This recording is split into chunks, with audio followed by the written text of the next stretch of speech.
Hello, welcome to the Ambum Stone discussion. My name is Mrs. Morin, and I'm here with. Mrs. Wyatt.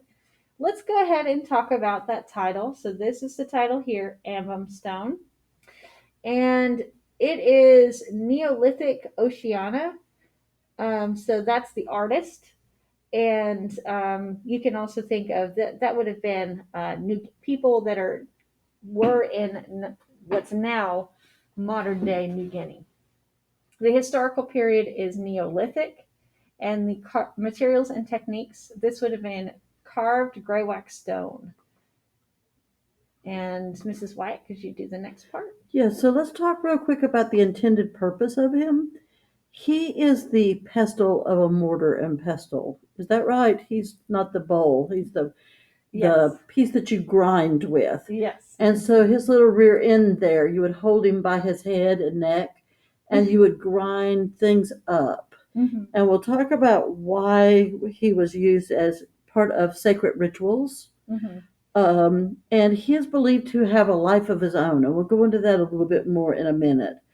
But I wanted to stop and just talk really quick about this controversy that is happening with him in terms of who owns him. Mm-hmm. So he was found in New Guinea. Some little boys actually found him and sold it to a missionary.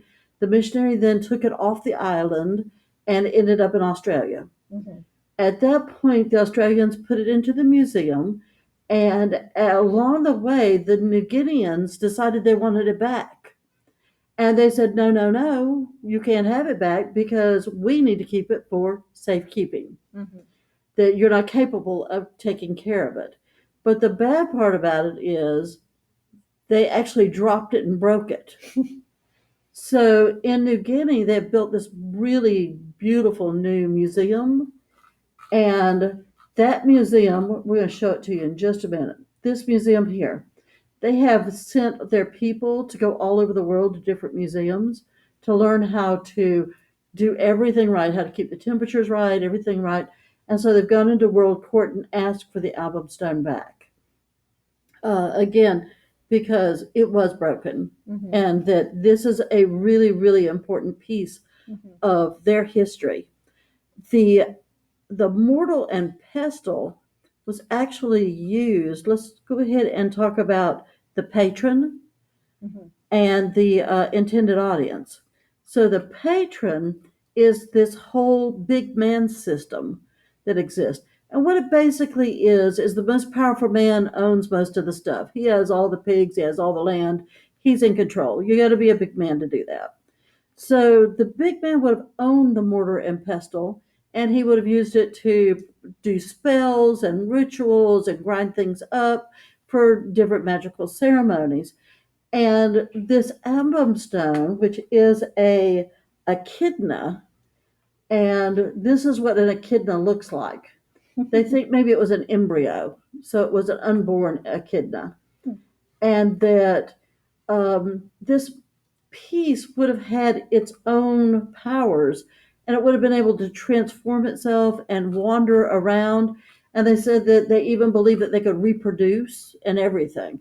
And so he's just this really wonderful, wonderful little piece. Yes, and if you look at this picture here, you can see the crack where it was broken. They really just broke off that head. Oh my goodness.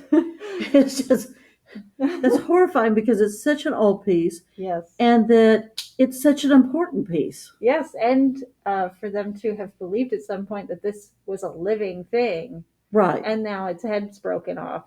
It definitely doesn't look good for the way that these artifacts were handled by the Australian government, and how there's still very many places that are asking for their artifacts to be returned to their people. Right. We're going to see this over and over as we go through art history. Yes, definitely. So that about does it. Thank you for watching, and I hope you enjoyed.